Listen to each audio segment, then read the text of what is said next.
کی سعی کرتا ہے، اور حجاج کرام بھی اس پر عمل کرتے ہیں۔ تو یہ کتاب الحج کے اندر بڑے تفصیل کے ساتھ میں حضرات فقہاء کرام نے ان کے مسائل بیان فرمائے۔ اس کے بعد میں اللہ تعالیٰ نے 4 چیزوں کی حرمت کا بیان فرمایا، یعنی 4 حرام چیزوں کا تذکرہ ہوا۔ کون سی حرام چیزیں ہیں وہ؟ انما حرم علیکم المیتۃ والدم ولحم الخنزیر وما اہل به لغیر اللہ۔ مشرکین نے تو یہ 4 چیزوں کو حلال سمجھتے تھے، وہ اس 4 چیزوں کو انہوں نے حلال کہتے تھے، لیکن قرآن نے اس کو حرام قرار دیا گیا، اور ان کے حلال کی یہاں پر تردید کی گئی، رد کر دیا گیا اس کا، اور ان کو بتا دیا گیا کہ اللہ تعالیٰ نے ان 4 چیزوں کو حرام کیا ہے۔ وہ 4 چیزیں یہ ہے، سب سے پہلے مردار جانور نہ ہم کھا سکتے نہ کسی کو کھلا سکتے، کسی جانور کو بھی مردار کا گوشت نہیں کھلایا جا سکتا، اس کی اجازت نہیں ہے شریعت کی طرف سے۔ نمبر 2، بہنے والا خون بھی حرام ہے، اور خون کا بیچنا بھی جائز نہیں۔ اگر کوئی آدمی کسی جانور کو ذبح کر کے اس کے خون کے کٹورے میں جمع کر کے اس کو بیچتا ہے، شریعت اس کی بھی اجازت نہیں دیتی، کیونکہ یہ حرام ہے، اور حرام کی بیع کی اجازت نہیں دیا جائے گا، اس لیے خون کو حرام قرار دیا گیا۔ خون ناپاک ہے، چاہے وہ انسان کا ہو چاہے وہ جانور کا ہو۔ نمبر 3 پر خنزیر یہ نجس العین ہے، یہ بھی حرام ہے، اس کا گوشت بھی حرام ہے، اور جو چیزوں میں اس کے اجزاء مل جائے وہ بھی حرام ہو جاتی ہے۔ اس کے بعد میں ایسا جانور جس پر غیر اللہ کا نام لیا گیا ہو، کہ ذبح تو اللہ کے نام سے کر رہے ہیں لیکن اس کو نظر و نیاز کے نام سے کھلایا جا رہا ہے، یہ بھی جائز ہے۔ اور یہ فلاں بزرگ کا جانور ہے، فلاں بزرگ کا گھوڑا ہے، اور یہ سب چیزیں کیا ہے، غیر اللہ کے زمرے میں آ جاتی ہے، شریعت نے اس سے منع کیا۔ جو بھی جانور ہوگا اللہ کے لیے ہوگا، اور اللہ ہی کے نام پر اس کو ذبح کیا جائے گا۔ تو یہ 4 چیزیں کون حلال سمجھتا تھا؟ اس کو مشرک حلال سمجھتے تھے، تو قرآن نے ان کو بتلا دیا کہ یہ حلال نہیں بلکہ یہ حرام ہے، اللہ نے اس کو حرام قرار دیا۔ اس کے بعد میں اللہ تعالیٰ نے قصاص کا حکم بتایا، قصاص وَلَكُمْ فِي الْقِصَاصِ حَيَاةٌ يَا أُولِي الْأَلْبَابِ لَعَلَّكُمْ تَتَّقُونَ، کہ اگر کوئی آدمی کسی کو قتل کر دے، اس کا مرڈر کر دے رہا ہو، تو اس کے بدلے میں اس کو قصاص دینا پڑے گا، یا تو قتل کے بدلے میں قتل ہو جانا پڑے گا، یا اس کے وارثی، اس کے جو سرپرست ہے، وہ جتنا پیسہ اس کے جان کے بدلے میں مانگ رہے ہیں اتنا دینا پڑے گا۔ یہ کیوں شریعت نے عائد کیا قصاص کو؟ اس لیے عائد کیا تاکہ بدامنی نہ پھیلے، لوگ جو ہے قتل کرنے سے ڈرے، کسی کو نقصان پہنچانے سے ڈرے، اور یہ قتل ہونا بند ہو جائے گا قصاص کی وجہ سے، لوگ کسی کو ظلم نہیں کریں گے۔ اس کے بعد 5ویں نمبر پر بات بتائی کہ کتب علیکم اذا حضر احدکم الموت ان ترک خیرا الوصیہ، کہ جب کوئی آدمی دنیا سے رخصت ہو رہا ہے اور اس کے اندر جان باقی ہے تو اس کو بتایا گیا ہے وصیت کے بارے میں۔ تو وصیت کس کے لیے نافذ ہوں گی، کس کے لیے چلے گی، کس کے لیے نہیں چلے گی؟ جس کا شریعت مطہرہ نے حصہ متعین کر دیا ہے، جیسے سگے بیٹے ہیں، بیٹیاں ہیں، اور بیوی ہے، ان کا حصہ تو متعین ہے، لیکن کوئی مرنے والا مرتے مرتے یہ کر رہا ہے کہ اب میں پورے پوٹوں کو بھی محروم کر دیتا اور پورے اپنی بیوی کو بھی محروم کرتا، میری چھوکری مجھ سے بہت محبت کرتی، اب اس نے مرتے مرتے کہہ دیا کہ میری پوری پراپرٹی میرے بیٹے کو دے دینا، تو یہاں پر وصیت نافذ نہیں گی، یہ بات اس کی مانی نہیں جائے گی۔ کیوں مانی نہیں جائیں گی؟ اس لیے کہ اس کا حصہ تو متعین ہے، بیٹی کا حصہ، بیوی کا حصہ متعین ہے، شریعت نے خود اس کو لاگو کر دیا ہے، بیٹے کا حصہ متعین ہے، ماں کا حصہ متعین ہے، باپ کا حصہ متعین ہے۔ وصیت کس کے لیے چلی گی؟ غیر کے لیے چلی گی۔ مثلا مثال کے طور پر کہ اس کا کوئی بھانجا ہے، اب وہ مرنے والا ہے، وہ یہ وصیت کر رہا ہے کہ میرے بھانجے کو جو ہے کچھ نہ کچھ تم دینا، تو وصیت کتنے حصے میں نافذ ہوگی؟ تیسرے حصے میں نافذ ہوگی، یعنی اگر 3 لاکھ روپے ہے تو 1 لاکھ روپے جس کے لیے اس نے مرنے والے نے وصیت کیا ہے اس کو دیا جائے گا۔ اس لیے ہم کو چاہیے کہ ہم میراث کے معاملے میں محتاط رہیں، احتیاط کریں، اپنے بیٹیوں کو بھی حصہ دیں، اپنے گھر میں سے، اپنے پراپرٹی میں سے، اپنے مال میں سے، ان کو محروم نہ کریں، اور ان کے زبانی الفاظ کا کوئی اعتبار نہیں کیا جائے گا کہ کوئی بیٹی یہ کہہ رہی کہ میرے کو میراث کا مال نہیں ہونا، وہ بات قابل قبول نہیں، جب تک کہ مال اس کے ہاتھ میں نہ چلا جائے۔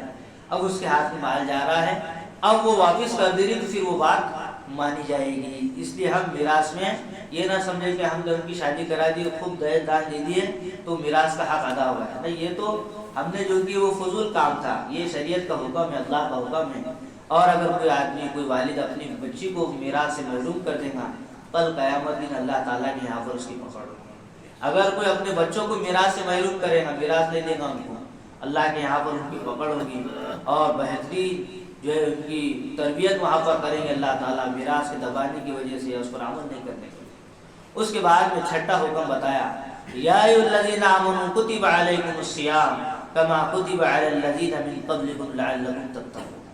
اللہ تعالیٰ نے یہاں پر روزے کی فرضیت کو بتایا کہ روزہ ہم پر فرض کیا گیا، ہم پر ہی نہیں، ہم سے پہلے جو امت آئی ان پر بھی روزہ تھا، ان کے لیے بھی روزہ تھا، اور ہم کو بھی اللہ نے روزہ دیا۔ اور روزے کی شرعی تعریف کیا ہے کہ روزے کی نیت سے صبح صادق سے لے کر غروب آفتاب تک کھانے سے رکنا، پینے سے رکنا، بیوی سے تعلق قائم کرنے سے رکنا، اور یہ روزے کے اندر ان چیزوں سے پرہیز کرنا ہے، کھانا بھی نہیں ہے، پینا بھی نہیں ہے، تعلق بھی قائم نہیں کرنا ہے، اور 1 منٹ پہلے بھی افطار کر دیا تو بھی روزہ نہیں۔ اگر روزے افطار جو ہے مثال کے طور پر 6:23 پر ہے یا 6:22 پر ہے، اور کوئی آدمی 20 پر روزہ افطار کر لے رہا تو اس کا روزہ نہیں ہوگا، کیونکہ پورا وقت کا گزرنا ضروری ہے۔ اس لیے روزہ ایسی عبادت ہے کہ جس کی وجہ سے اللہ تعالیٰ بندے کو تقوی کی نعمت سے سرفراز فرماتا ہے، تقوی حاصل ہوتا ہے روزے سے۔ پھر اللہ تعالیٰ نے بتایا کہ مسافر اور مریض کے لیے رمضان کے روزوں کا اور فدیے کے متعلق احکام بیان فرمایا۔ مختصر یہ ہے، اگر کوئی آدمی سفر کر رہا ہے، اب تو سفر آسانی والے ہیں، تو وہ مسافر کے لیے یہ ہے کہ روزہ ہی رکھ لے، روزہ رکھ کے ہی سفر کرے۔ ہاں، اگر بہت زیادہ طویل سفر ہے، اس کو مشقتیں پیش آئے گی، تو پھر شریعت نے ان کو اجازت دی کہ مسافر سفر میں روزہ نہ رکھے، بلکہ دوسرے دنوں میں اپنے اس روزے کی قضا رکھ لے۔ اگر سفر مشقت والا ہے، مشقت والا نہیں ہے، پلین میں گھوم رہا آدمی، اسی گاڑی میں گھوم رہا، تو اس کو چاہیے کہ روزہ رکھ کر ہی وہ سفر کرے۔ دوسرا، مریض کے بارے میں بتایا، اگر کوئی ایسا بیمار ہے، ایسا مریض ہے کہ جو روزہ رکھے گا تو اس کی بیماری بڑھ جائیں گی یا مر جائے گا، تو اس کے لیے پھر یہ ہے کہ وہ روزہ نہ رکھے۔ اگر دوسرے وقت میں اس کو طاقت مل جاتی ہے تو دوسرے وقت میں اپنے روزے کی قضا کر لے، اگر طاقت نہیں ملتی ہے تو روزے کا فدیہ دے۔ ایک روزے کا فدیہ 1 صدقے فطر کے برابر ہے۔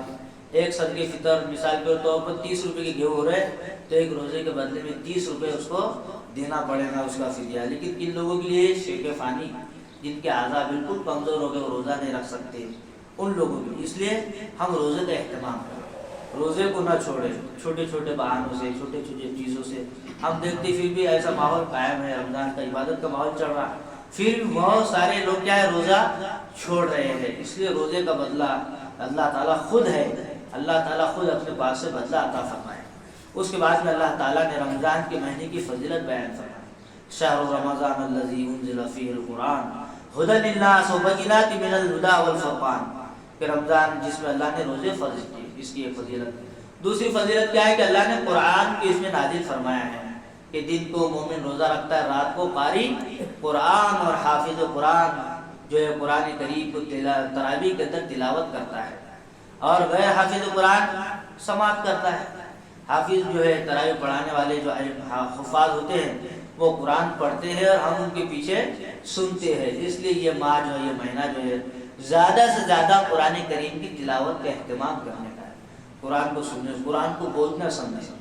کہ کبھی کبھار ہم زیادہ تراویح میں قرآن سن لیتے ہیں، تو اس پر غور کریں ہم کہ اگر ہمارے پیروں پر ورم آ گیا قرآن سنتے سنتے، تو گویا کہ ہم نے ایک سنت کو زندہ کیا۔ کون سی سنت؟ اللہ کے نبی صلی اللہ علیہ وسلم کی سنت، کہ آپ صلی اللہ علیہ وسلم جب قیام فرماتے تھے تو اتنا لمبا قیام کرتے تھے کہ آپ کے پیر مبارک پر ورم آ جایا کرتے۔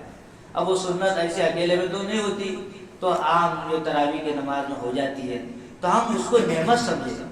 اگر اپنے پیر دکھ رہے اور پیروں پر سجن آ رہی، تو سمجھنا کہ آج ہم نے ایک سنت حضرت نبی کریم صلی اللہ علیہ وسلم کی سنت کو زندہ کیا، اور یہ ہماری زندگی کا سب سے قیمتی لمحہ ہوا کہ جس میں ہم نے اس سنت کو زندہ کیا، جو زندہ کرنا بڑا مشکل کام ہے اور یہ ممکن بھی نہیں انسان کے لیے۔ تو یہ تراویح میں ہم قرآن سن رہے تو بالکل توجہ کے ساتھ سنیں، کہ نماز کے پڑھنے سے دل نرم ہوتا ہے اور قرآن کے سننے سے دل نرم ہوتا، لیکن ہم اتنا قرآن سن رہے پھر بھی ہمارا دل نرم نہیں ہو رہا، ہمارے اندر کیفیت پیدا نہیں ہوئی۔ اس کی مثال یہ ہے کہ ہم دیکھتے تراویح میں 4 رکعت ہوئی، 8 رکعت ہوئی، گر کرتے، 8 رکعت ہوئی کہ باتیں کرتے۔ اس کا مطلب یہ کہ نماز کا اثر ان کے دلوں پر پیدا نہیں ہوا، قرآن کا اثر ان کے دلوں پر پیدا نہیں ہوا، ان کے دلوں میں نرمی نہیں آئی، کیونکہ انہوں نے صحیح طریقے سے قرآن کو سنا ہی نہیں، قرآن کو بوجھ بن کر نہ سنا کہ بوجھ ہو رہا ہے اس لیے اپن سدھرے، ایسا ہرگز نہیں۔ تو قرآن کے ساتھ ناانصافی کا معاملہ ہے، بلکہ محبت کے ساتھ اس کو سننا ہے، اور یہ قرآن ہی کا یہ مہینہ ہے۔ اس کے بعد میں اللہ تعالیٰ نے اپنی شفقت کا جو ہے ذکر فرمایا۔ اللہ تعالیٰ کتنے شفیق ہیں ہم پر۔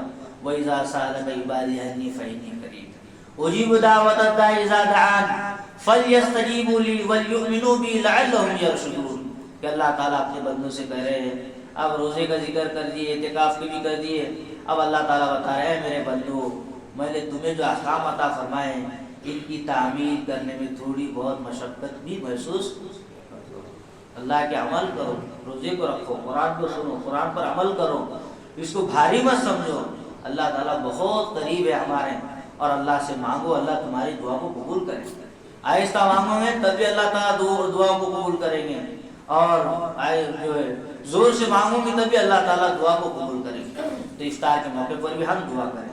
اس کے بعد میں اللہ تعالیٰ نے اعتکاف کا بیان فرمایا، وَأَنْتُمْ عَاكِفُونَ فِي الْمَسَاجِدِ تِلْكَ حُدُودُ اللَّهِ فَلَا تَقْرَبُوهَا۔ رمضان کے آخری عشرے میں اعتکاف کرنا سنت موقدہ ہے، علی الکفایہ، کہ تھوڑے لوگوں کا تو بھی کرنا پڑے گا، اگر پوری بستی والے نہیں کریں گے سب کے سب گناہگار ہو جائیں گے۔